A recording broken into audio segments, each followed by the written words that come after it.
Radio Lomé, il est 12h30.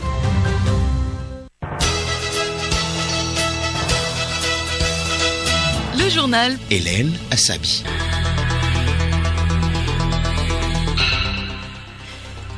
Mesdames et messieurs, bonjour et merci de nous accueillir chez vous pour la grande édition de la mi-journée.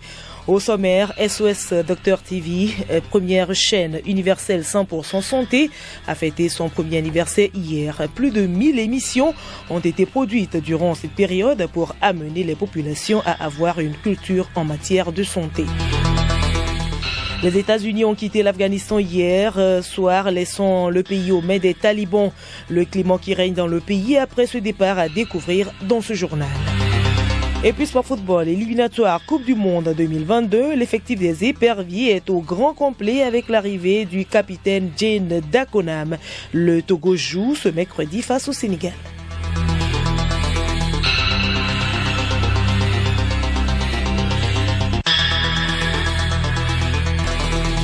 radiolomé.tg. Mesdames et messieurs, une fois encore, bonjour. SOS Docteur TV, première chaîne universelle 100% santé, a célébré son premier anniversaire hier. L'événement a été marqué par une conférence de presse et pour Michel Serge Kodom, promoteur de ce projet, il est nécessaire d'amener les populations à avoir une culture en matière de santé pour améliorer en général leur bien-être. Durant un an de parcours, donc, environ 1087 émissions ont été produites. 15 programmes télé avec plus de 300 professionnels de santé sont donc mobilisés pour informer la population sur diverses thématiques santé. Michel Serge Kodom que nous écoutons.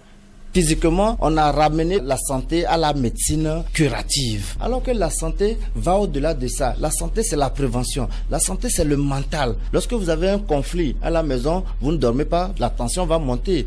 Lorsque vous avez un problème psychique, lorsque vous êtes confronté à certaines réalités financières, par exemple, les gens se donnent la mort. Lorsque vous avez des chocs psychiques au niveau de l'adolescence, vous pouvez vous suicider. Donc, c'est ce que nous constatons. Mais il n'y a pas des organes qui relaient ce genre d'informations. La santé mentale aujourd'hui n'est pas un sujet qui est vraiment promu alors que tout se passe par là. Le développement personnel, c'est des thèmes que nous allons aborder sur la télé. Le bien-être, le sport qui concourt au bien-être psychique, la prise en charge des malades errants dans nos rues. Il faut communiquer là-dessus. Pourquoi les jeunes prennent de la drogue aujourd'hui? Et ça, nous devons le corriger à travers des émissions. Et la télé, justement, s'y prête à cet exercice-là où nous voulons ouvrir le débat. Avec l'avènement de la Covid-19, il y a beaucoup d'informations sur les réseaux sociaux et il était important que des professionnels de santé jouent leur partition en mettant en place un organe qui parle de la santé au quotidien 24 heures sur 24, 7 jours sur 7.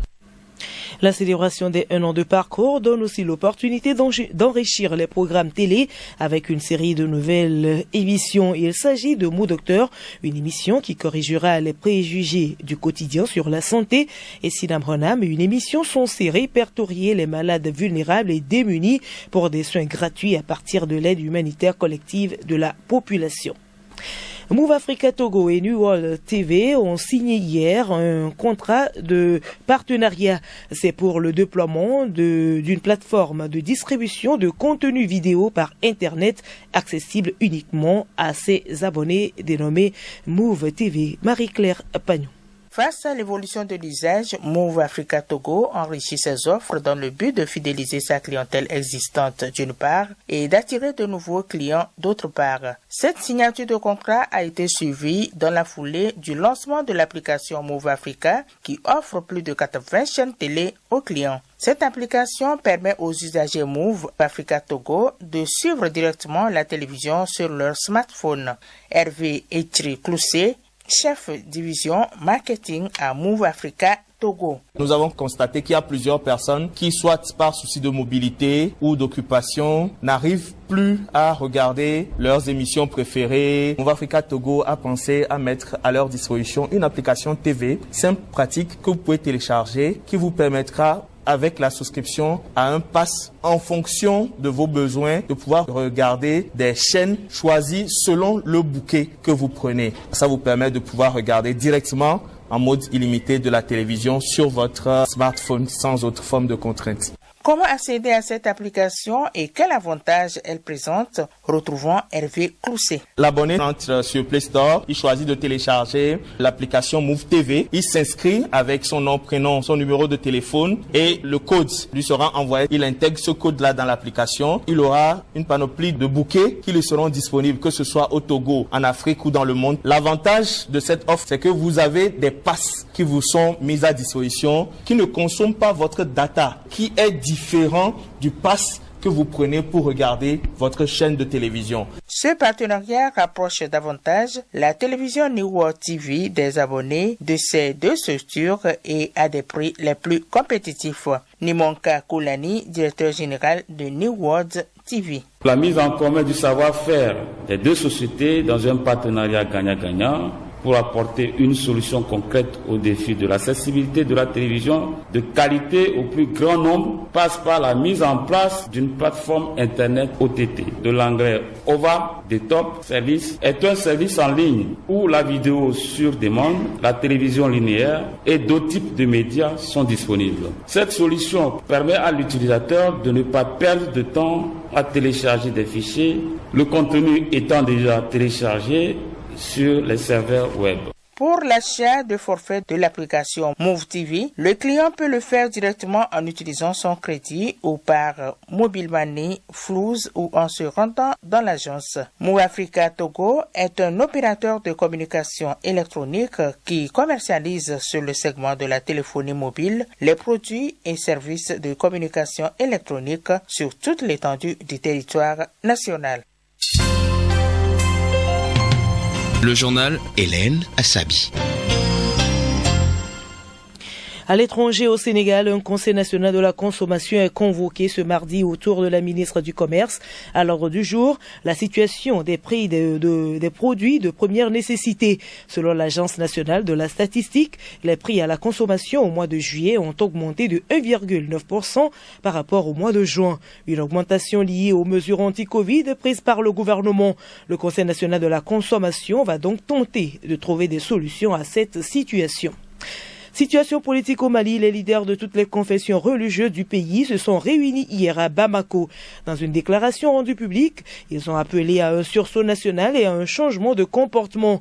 Ils ont aussi exhorté la population à une mobilisation pour la paix et la stabilité. Cette sortie des leaders religieux intervient au moment où la classe politique est plutôt divisée sur la marche à suivre pour la réussite de la transition. RDC, un mois après la nomination des membres du programme de désarmement, démobilisation, relèvement communautaire, un nouveau dispositif a été créé dans le cadre du désarmement, démobilisation et réinsertion. Une initiative qui suscite beaucoup d'espoir, mais jusqu'à ce stade, on ne sait toujours pas combien il coûte. On espère une meilleure contribution de la part des partenaires internationaux comme l'Union européenne et la Banque mondiale. Ces bailleurs attendent également la présentation d'un plan détaillé. Parmi les conditions qu'il pose pour financer ce programme, il y a la présentation d'une stratégie crédible et clairement définie. 8 personnes ont été blessées ce mardi dans une attaque de drone sur l'aéroport d'Aba dans le sud de l'Arabie Saoudite. L'annonce a été faite par la coalition militaire menée par Riyad qui intervient au Yémen contre les rebelles. L'Algérie accueille une nouvelle réunion des pays voisins de la Libye après celle de janvier 2020. Depuis, la position de ces pays n'a pas changé. Ils devraient pouvoir contribuer aux efforts de paix et de stabilité menés sous l'égide de l'ONU en Libye, et ceci loin des ingérences étrangères et d'afflux continu des armes et de mercenaires. L'objectif étant d'établir une feuille de route pour la tenue d'élections dans les délais prévus. Et je vous l'annonçais tantôt en titre, les derniers soldats de l'armée américaine ont quitté l'Afghanistan hier soir, mettant fin à 20 ans de guerre, la plus longue de l'histoire des États-Unis. Alors que les talibans ont saisi l'aéroport militaire de Kaboul, plus de 20 000 personnes traversent la frontière vers le Pakistan, première destination des réfugiés d'où certains vont tenter de rejoindre l'Europe. Quel est le climat qui règne dans le pays? Geneviève Pognon nous en parle. Depuis le départ des Américains, Kaboul est une ville fantôme, selon les mots d'un résident encore sur place. Il n'y a pas beaucoup de monde dans les rues. Notre pays s'effondre, s'écroule, poursuit-il. Selon toujours ce citoyen, l'économie déjà fragile avant la prise de pouvoir des talibans le serait encore plus désormais. Les banques y sont fermées, il n'y a plus de liquidité. Des personnes ont faim, elles n'ont pas d'argent pour acheter à manger ou pour payer leur loyer. Les militants de la société civile, les journalistes, ceux qui ont travaillé avec les étrangers et qui n'ont pas encore pu quitter le pays sont terrorisés. Des personnes expliquent avoir reçu la visite de talibans qui les ont interrogés, menacés, qui ont fouillé leur habitation, qui ont saisi certains de leurs biens ou pris leur voiture. Si les talibans sont les vainqueurs, il reste une poche de résistance dans la vallée de Panchir, le fief du commandant Massoud, assassiné le 9 septembre 2001 dans une attaque suicide. Il était une figure de la résistance anti-talibane. Son fils Ahmad a pris le flambeau et s'y trouve. Les talibans ont d'ailleurs lancé une attaque hier soir contre cette dernière poche de résistance. À l'étranger, la diaspora afghane se mobilise aussi. Hier, un journaliste et défenseur des droits de l'homme a d'ailleurs publié une vidéo d'un rassemblement d'Afghans dans les rues de Stockholm. On y voit des dizaines de personnes faisant flotter le drapeau afghan noir, rouge et vert qui a été remplacé en Afghanistan par celui des talibans blancs et portant la mention Émirat islamique d'Afghanistan. Les manifestants rassemblés sur une place de la capitale suédoise ont chanté une chanson célèbre d'un poète et musicien afghan qui raconte la douleur de l'exil et de la séparation de sa terre natale. Notons qu'en partant, les troupes américaines ont détruit avions, véhicules et défenses aériennes. Un départ qualifié de désastre par une grande partie de la presse américaine à quelques heures du discours très attendu du président américain en difficulté face à son opinion publique. Les critiques émanent évidemment du camp républicain dans lequel de nombreux élus réclament la démission du chef de l'État ou sa destitution. Mais les remarques sur le manque de préparation viennent aussi de son propre camp.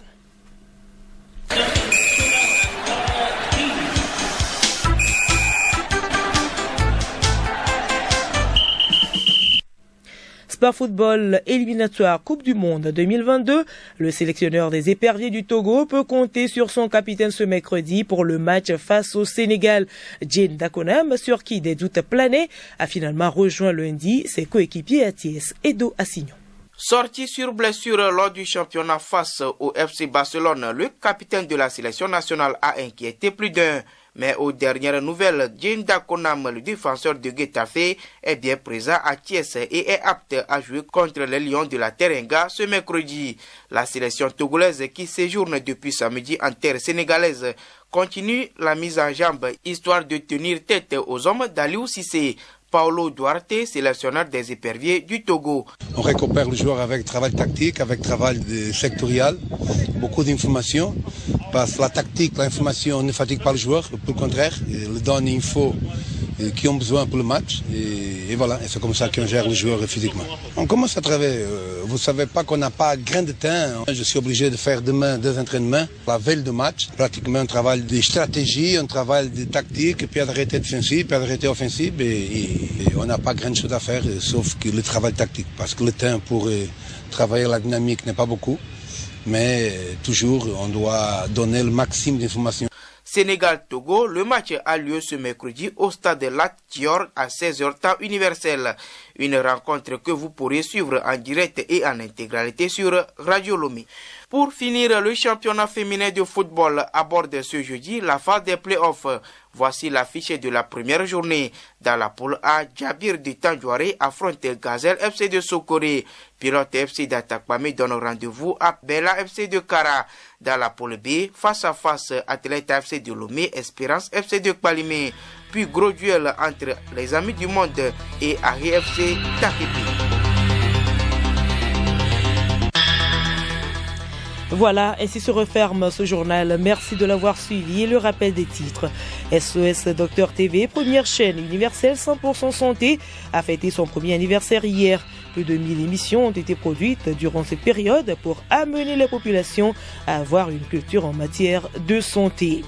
Les États-Unis ont quitté l'Afghanistan hier soir, laissant le pays aux mains des talibans. Dans ce journal, vous avez donc suivi le climat qui règne dans le pays après ce départ des troupes américaines. Et puis, sport, football, éliminatoire Coupe du Monde 2022, l'effectif des éperviers est au grand complet avec l'arrivée du capitaine Jean Dakonam. Le Togo joue ce mercredi face au Sénégal. Bonne chance aux éperviers.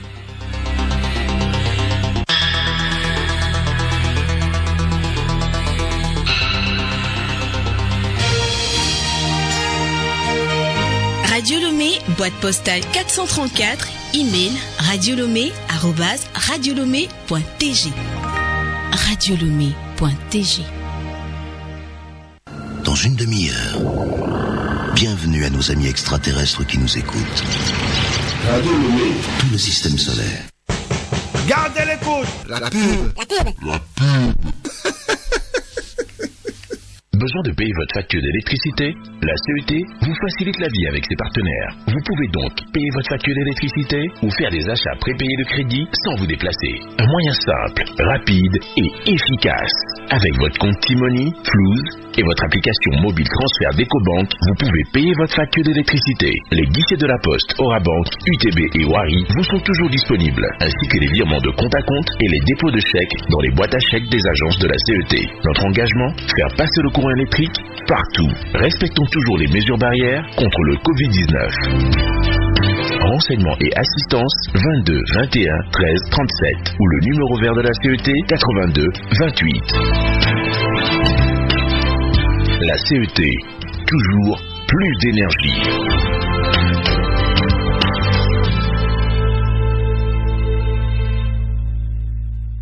Vous êtes commerçant, homme d'affaires, étudiant particulier? Vous voulez voyager en toute sécurité et arriver à temps à votre destination? La Poste met à votre disposition, à partir du 29 août 2021, une navette express dénommée le Courrier Express. Pour raccourcir votre voyage, une seule escale sera faite à Takwame sur l'itinéraire Lomé-Kara. Pour votre satisfaction, rejoignez-nous vite sur la navette express, disponible tous les dimanches, Lomé-Kara, et le lundi, Kara-Lomé, pour un départ à 6h30. L'achat de billets se fait dans tous les bureaux de poste et sur notre application mobile e-Poste 24h sur 24. Le Courrier Express de la Poste, pour une destination plus rapide, sûre et à un prix abordable. La Poste, au cœur des communautés.